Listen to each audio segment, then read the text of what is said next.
La primera vez que mi matrimonio colapsó, simplemente lo vi caer. La segunda vez que alguien intentó demoler mi vida, le demostré que yo sabía exactamente dónde colocar los explosivos. Esa es toda la historia resumida en 2 oraciones. Pero ustedes no están aquí para escuchar un resumen superficial, así que permítanme llevarlos de vuelta al principio, hasta los cimientos mismos de esta estructura.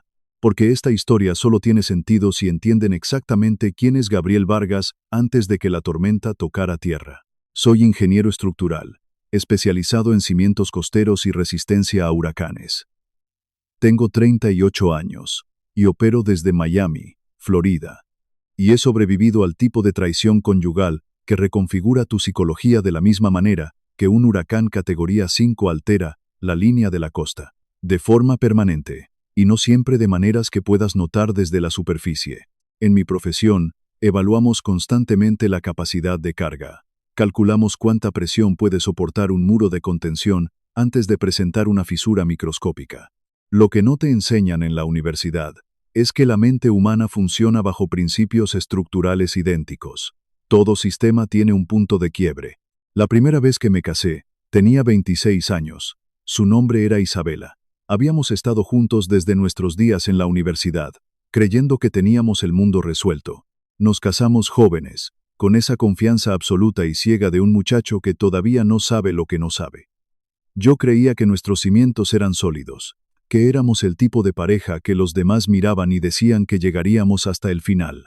Duramos apenas 3 años. Isabela me dejó por un hombre mucho mayor, un desarrollador inmobiliario que construía torres de lujo en Sunny Isles y Brickell. Él no era cruel, y no era un villano de película. Simplemente era inmensamente más rico que yo. Sustancial y visiblemente más rico, en formas que le importaban a Isabela mucho más de lo que alguna vez tuvo el valor de admitirme. En una ciudad como Miami, donde la riqueza hipervisible es el oxígeno que muchos respiran, mi sueldo de ingeniero junior era una estructura insuficiente. Ella ni siquiera se disculpó. Esa fue la parte que dejó una grieta profunda en mi psique. Se sentó frente a mí en nuestro pequeño apartamento alquilado, y me dijo que me amaba, pero que necesitaba mucho más que esto. Más que esto. Más que yo. Más que un joven de 26 años con una mente brillante y un futuro que aún no se había materializado en una cuenta bancaria. Firmé los papeles del divorcio sabiendo que me habían descartado por un mejor postor. En ese momento, sentado en mi camioneta fuera del bufete de abogados, tomé una decisión inquebrantable. Decidí que iba a reconstruirme, que iba a ser financieramente intocable, y que, mientras viviera, nunca más sería el hombre que no pudo retener a su esposa porque alguien con una billetera más grande apareció en escena. Lo que no entendía entonces, y lo que tardaría casi una década en comprender, es que en realidad había decidido llevar esa herida abierta hacia el futuro. Nunca la cerré. Simplemente construí una fortaleza de concreto alrededor de ella. Pasé mis primeros años en los 30 construyendo mi carrera, mi reputación y la estabilidad financiera que creía necesitar para sentir que era suficiente. Fui ascendido a ingeniero jefe a los 32 años. Compré mi propiedad en Coral Gables a los 33. Manejaba una camioneta que pagué en efectivo. Mantenía una cuenta de ahorros que me hacía sentir anclado a la tierra, y por cualquier medida externa, estaba construyendo un imperio silencioso. Y entonces conocí a Sofía. Nos encontramos en una gala de recaudación de fondos para una clínica de salud mental en Coconut Grove. Yo estaba allí porque un colega arquitecto me presionó para asistir. Sofía estaba allí porque es psicóloga clínica. Ella se especializa en la podredumbre conductual de individuos con un patrimonio neto ultra alto. Sofía opera su práctica desde un despacho impecable en Brickell. Ella lidia todos los días con directores ejecutivos, herederos de fondos fiduciarios y magnates. Gente que está acostumbrada a que el mundo entero se doblegue ante su voluntad. Esa noche, la vi desarmar verbalmente a un influyente político local que intentaba intimidarla. Lo hizo con una gracia fría, clínica y absoluta. Supe de inmediato que esa mujer iba a requerir un esfuerzo inmenso de mi parte, y que valdría absolutamente la pena cada segundo. Tuve razón en ambas cosas. Salimos durante 2 años a un ritmo muy deliberado. Le conté sobre mi divorcio en nuestro primer mes juntos. Le expliqué que necesitaba avanzar a una velocidad en la que mis cimientos pudieran confiar. Ella no parpadeó. Me miró fijamente y me dijo que no tenía prisa, que quería construir esto de la manera correcta. Y lo decía en serio. Nos casamos en una ceremonia íntima. Sofía poseía una paciencia infinita, pero su tolerancia a las faltas de respeto era nula. Su capacidad para establecer límites de titanio era legendaria entre sus colegas. Esa habilidad, como descubriríamos más tarde, sería sometida a la prueba de estrés más severa de todas nuestras vidas. Nuestra vida en Coral Gables era un refugio absoluto. Era una vida genuinamente buena, en esa forma tranquila y sin pretensiones que solo se vuelve visible cuando te das cuenta de que estás a punto de perderla. Teníamos nuestras rutinas inquebrantables, diseñadas como la arquitectura perfecta de un hogar funcional. Café en el patio trasero los sábados por la mañana bajo la sombra de los árboles. Mi café llevaba 2 cucharadas de azúcar. El suyo era negro. Nunca me equivoqué al prepararlo en todos esos años. Cenas tranquilas a mitad de semana, donde nos sentábamos en la sala de estar a hablar de todo. El tipo de conversaciones, sin un punto fijo, pero que son el verdadero mortero que mantiene unido un matrimonio. Teníamos esa confianza establecida y silenciosa de 2 personas que se habían elegido cuidadosamente, analizando los riesgos, y que continuaban eligiéndose todos los días.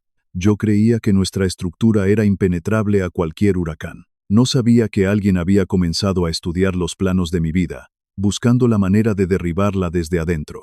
A principios del año 2024, Sofía aceptó a un nuevo paciente a través de una referencia de un bufete de abogados corporativos de altísimo nivel. Su nombre era Baltasar Garza. Baltasar tenía 53 años. Era un magnate de bienes raíces con operaciones en toda América Latina y un control sofocante sobre propiedades de lujo en el sur de la Florida. Su patrimonio neto superaba fácilmente los $1.000 millones. Era un hombre brillante, implacable y extraordinariamente tóxico. Había llegado al consultorio de Sofía, buscando manejar su dependencia al alcohol de manera privada. No quería la exposición de un programa de rehabilitación que pudiera alertar a la prensa financiera de Miami.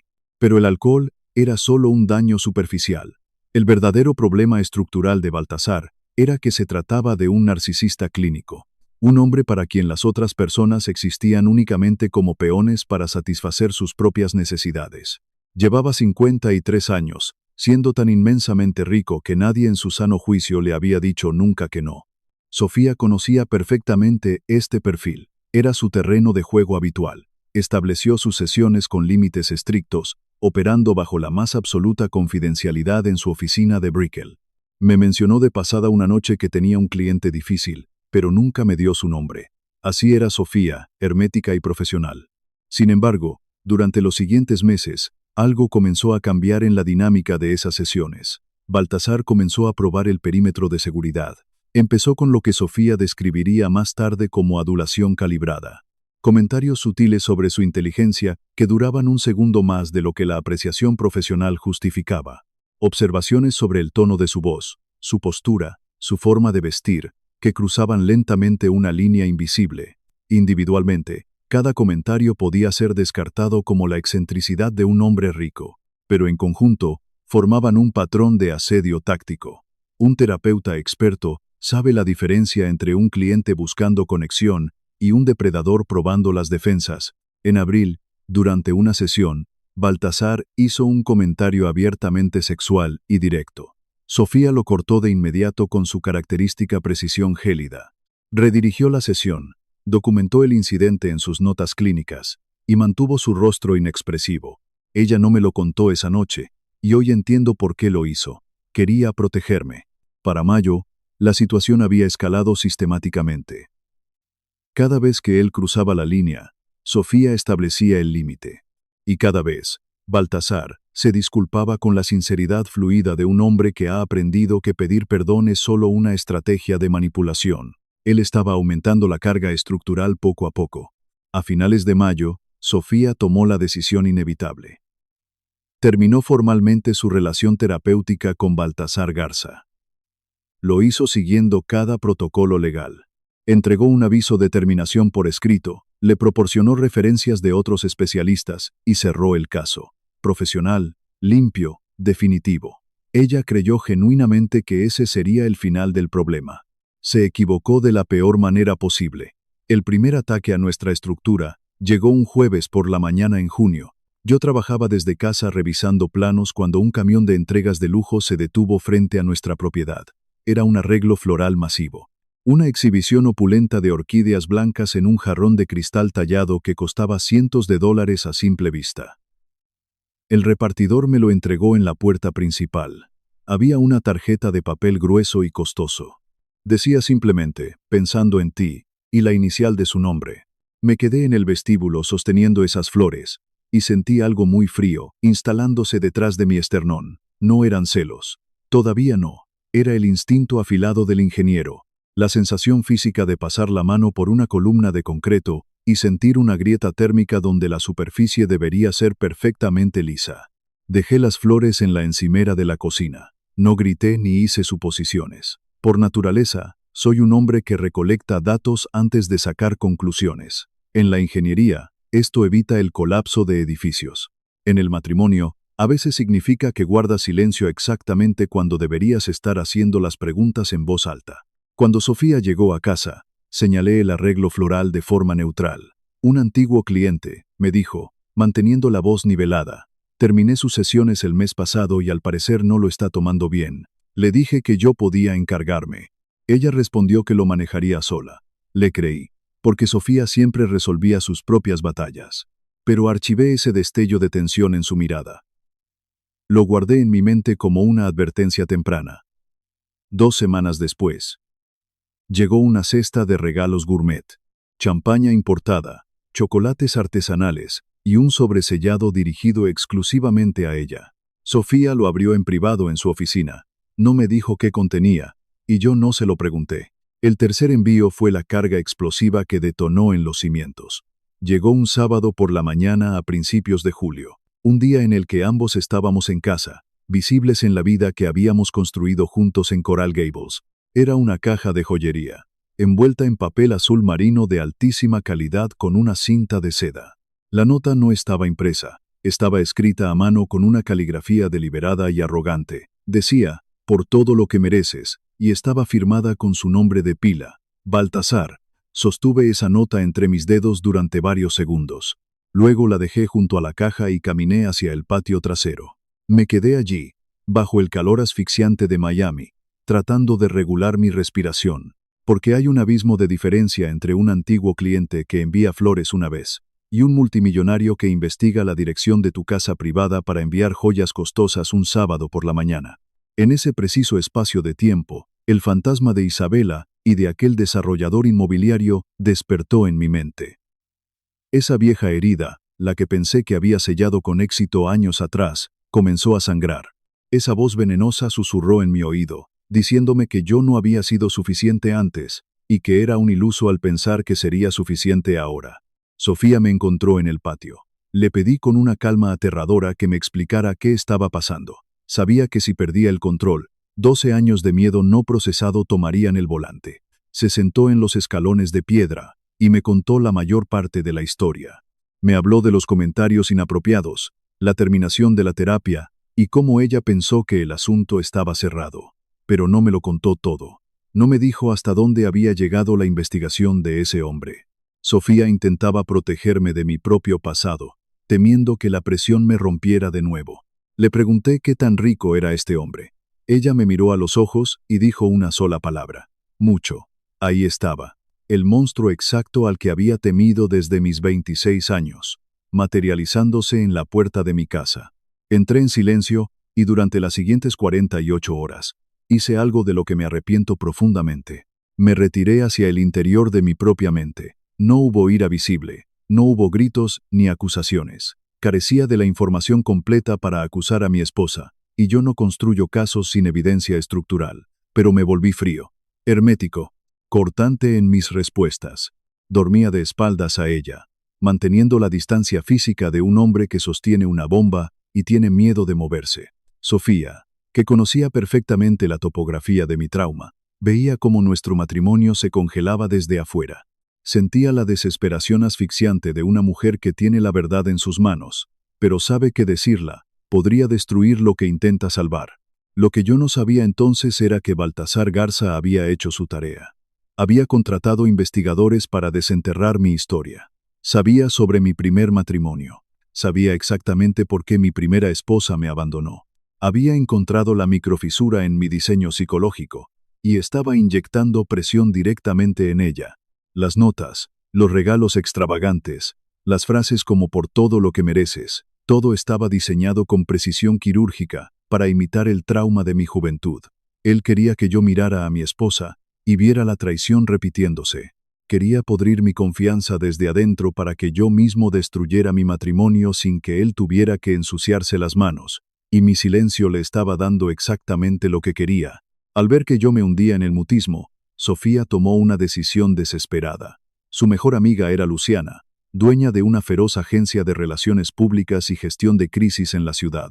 Luciana comprendía a la perfección el lenguaje de los hombres poderosos y depredadores de Miami. Sofía le confió absolutamente todo.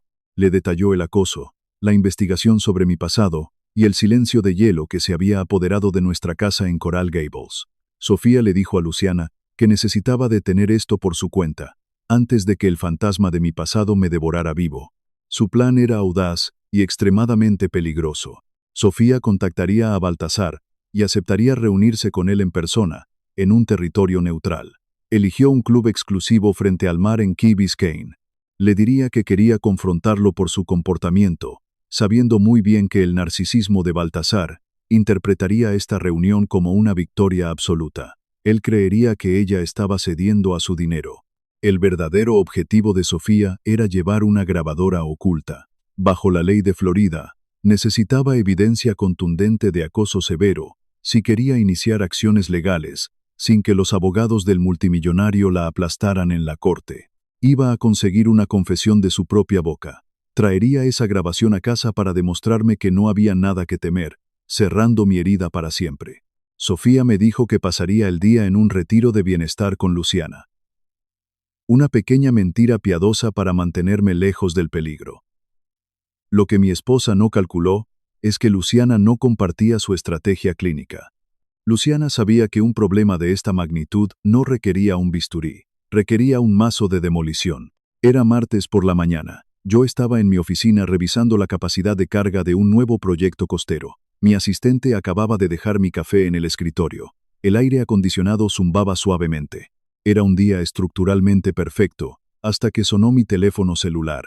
Contesté y escuché la voz de Luciana. Estaba despojada de cualquier tono social o amigable. Gabriel, me dijo con una severidad que me heló la sangre. Necesito que me escuches con absoluta atención. Necesito que te sientes, que respires, y que no tomes ni una sola decisión hasta que yo termine de hablar. ¿Me entiendes? Me recosté lentamente en mi silla de cuero, sintiendo que la gravedad de la habitación se multiplicaba. Esa es una manera muy específica de empezar una llamada, respondí, manteniendo la voz plana. Lo sé, dijo ella, pero lo que estoy a punto de decirte requiere de un hombre que pueda asimilar el panorama completo antes de reaccionar. Sofía te está protegiendo, Gabriel, pero está a punto de entrar sola a la jaula del león. Y si no haces exactamente lo que te digo, ese maldito infeliz va a destruir tu vida hoy mismo. Escuché cada palabra que salió de la boca de Luciana en un silencio absoluto. Dejé que la verdad desmantelara mis miedos, uno por uno. Ella me detalló la magnitud real de la manipulación de Baltasar Garza, pieza por pieza. Me explicó cómo él había contratado investigadores privados, cómo había escarbado en los registros públicos de mi divorcio con Isabela, cómo había diseñado cada nota, cada palabra y cada regalo de lujo para golpear exactamente en la fisura térmica de mi trauma pasado.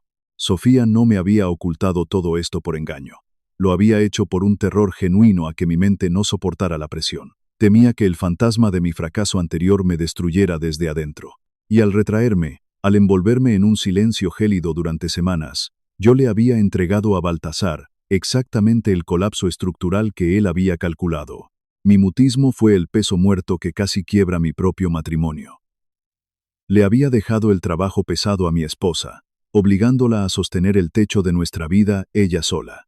Pero al asimilar las palabras de Luciana, algo fundamental y tectónico cambió dentro de mí. El fantasma de mis 26 años se desvaneció por completo.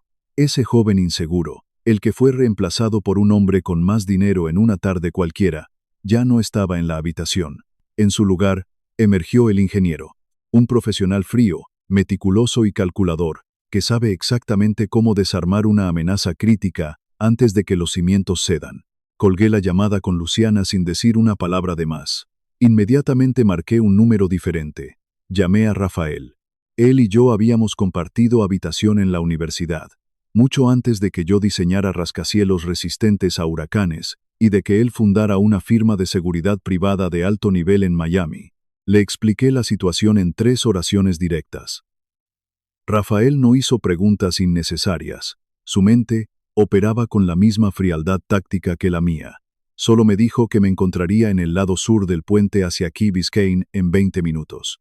Caminé hacia mi camioneta y salí de Coral Gables con una claridad mental absoluta. No sentía ira. La ira es una emoción volátil, inestable, reservada para los hombres que han agotado sus opciones. Yo estaba muy lejos de agotar las mías. Sentía la precisión quirúrgica de un hombre que ha revisado los planos de un edificio enemigo y está listo para ejecutar una demolición controlada. Al cruzar el viaducto hacia Key Biscayne, el sol del mediodía en Miami golpeaba contra las aguas turquesas de la bahía. Es una ciudad deslumbrante para hacer cosas oscuras. Una ciudad donde hombres como Baltasar Garza creen que su patrimonio neto los exime de las leyes de la gravedad moral. Creen que el dinero es un escudo impenetrable. Pero en la ingeniería de materiales, sabemos que todo escudo tiene un punto de fatiga. Solo necesitas saber dónde aplicar la fuerza.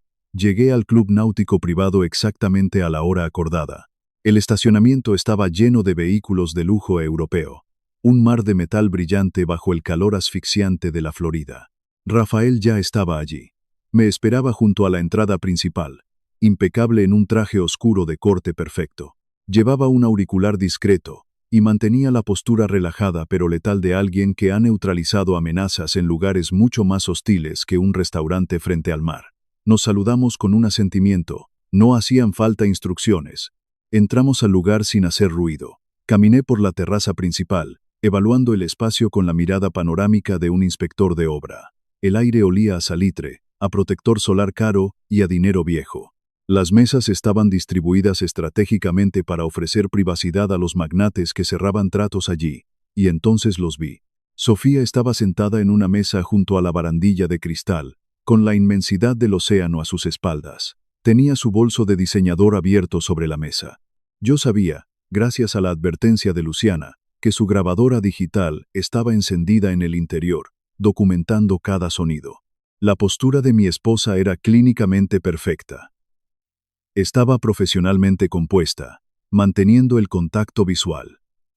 Pero yo conocía la arquitectura de su cuerpo mejor que nadie.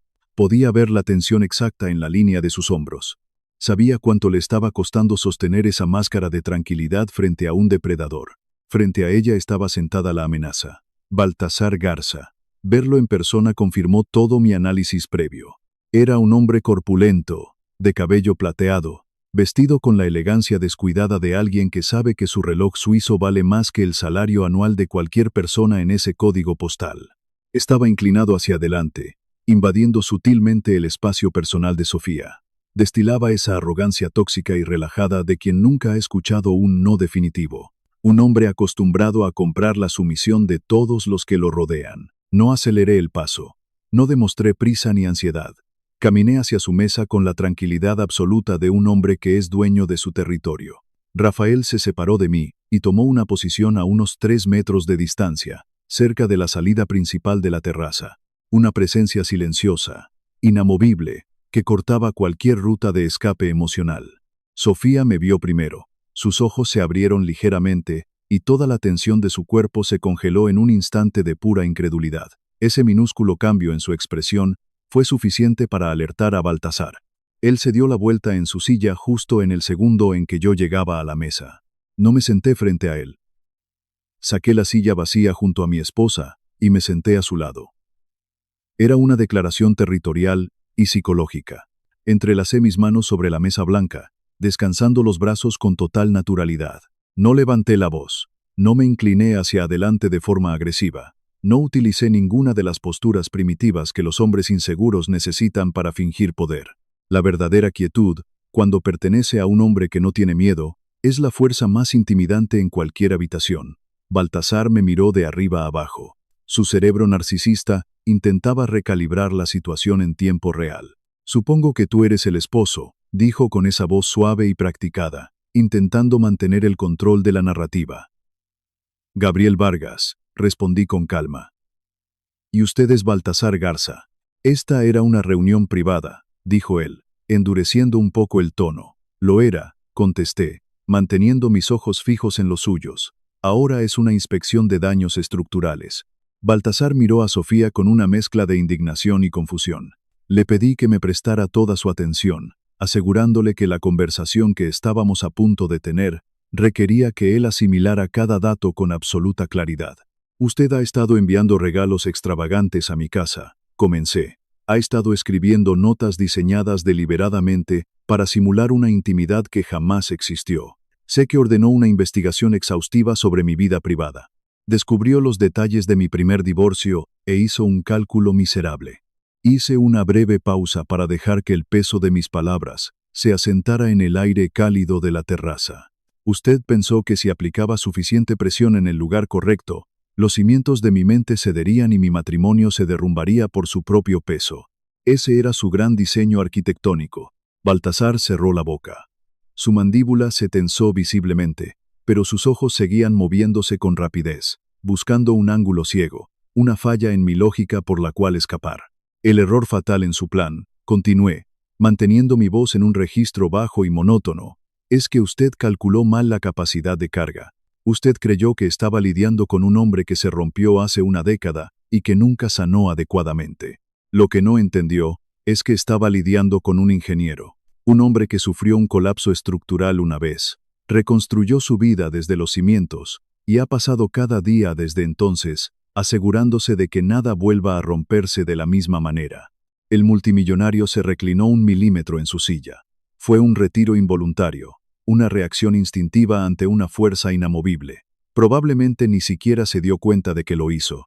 Ahora voy a decirle un par de cosas, murmuré, y necesito que las escuche todas antes de decidir cuál será su próximo movimiento. Sofía se mantuvo en un silencio sepulcral a mi lado. Podía sentir el calor de su brazo rozando el mío. Su quietud ya no era de miedo, era de asombro. Su comportamiento depredador hacia mi esposa, durante las sesiones terapéuticas, está meticulosamente documentado, le informé.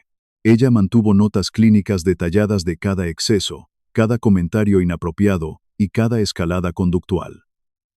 Esas notas son evidencia legal.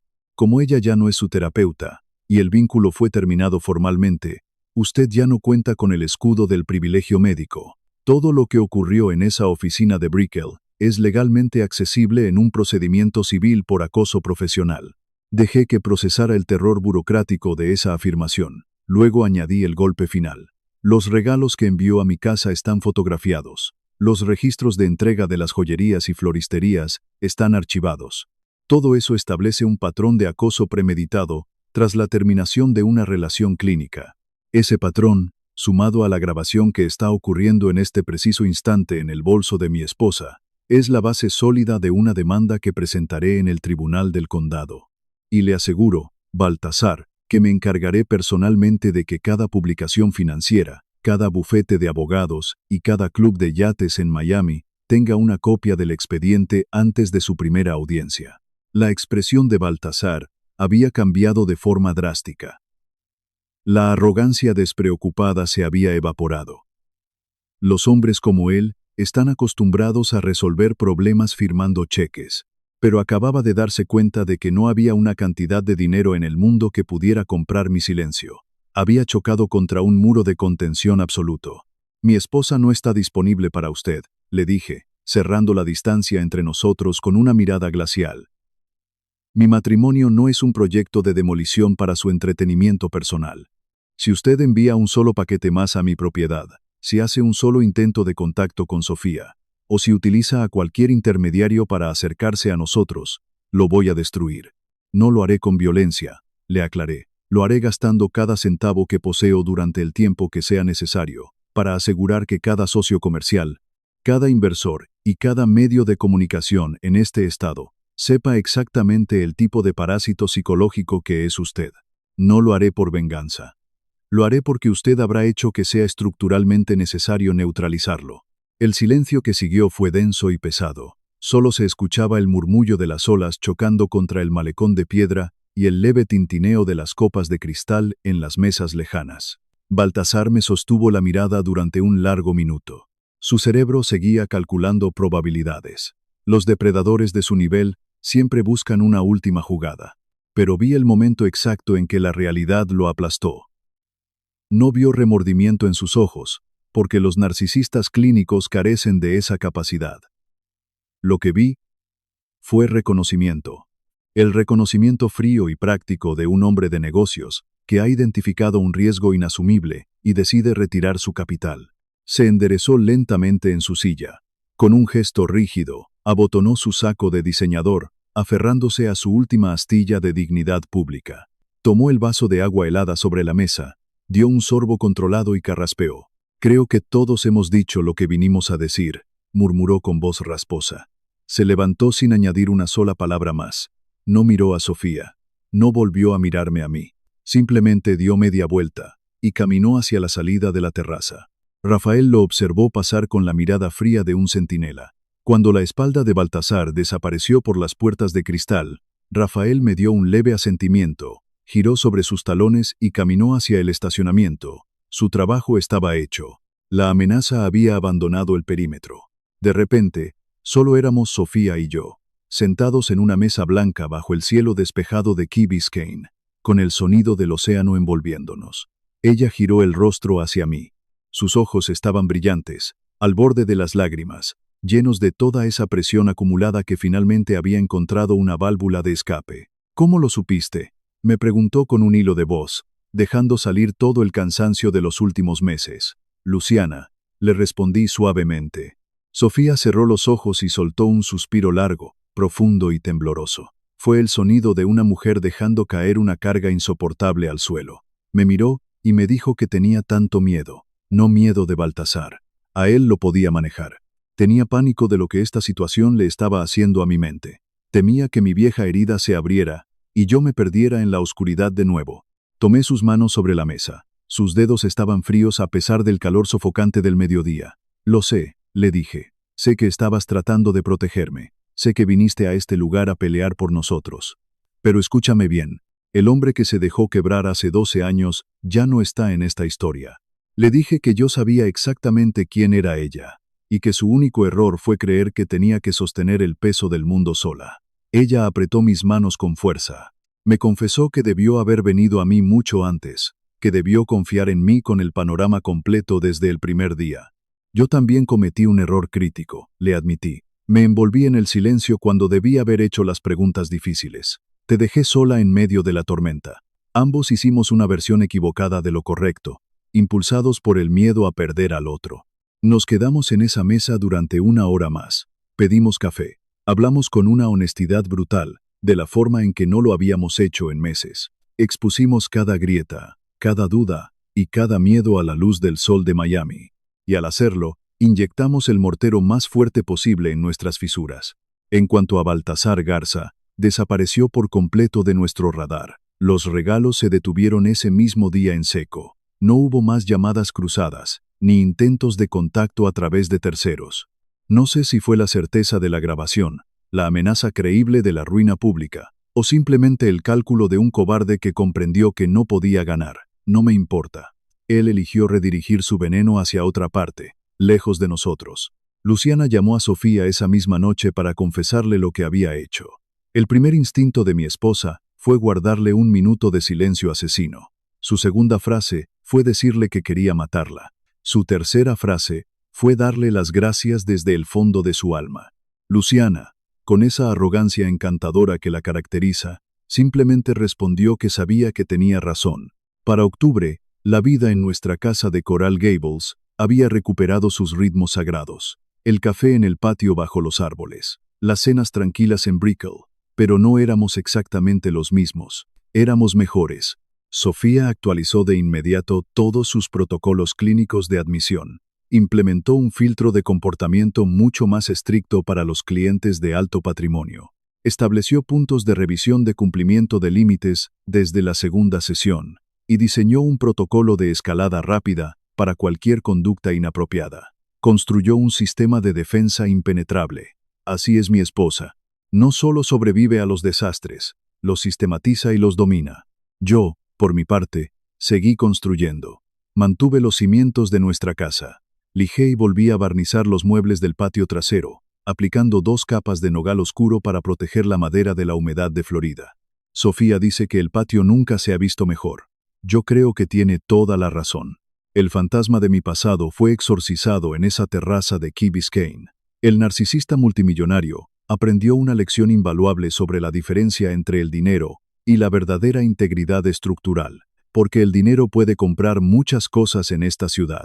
Puede comprar obediencia, lujo y silencios, pero no puede comprar la lealtad inquebrantable de 2 personas que han decidido protegerse mutuamente. Algunas estructuras, cuando las cuidas adecuadamente y las defiendes con absoluta determinación, no solo logran sostenerse durante la peor de las tormentas, se integran, se curan y se vuelven infinitamente más fuertes que el material original. Si esta historia de resiliencia y justicia te ha atrapado, asegúrate de dejar tu me gusta y suscribirte al canal. Aquí no toleramos la manipulación y creemos en el poder de defender a quienes amamos con inteligencia y sangre fría. Déjame tu opinión en los comentarios y nos vemos en la próxima historia.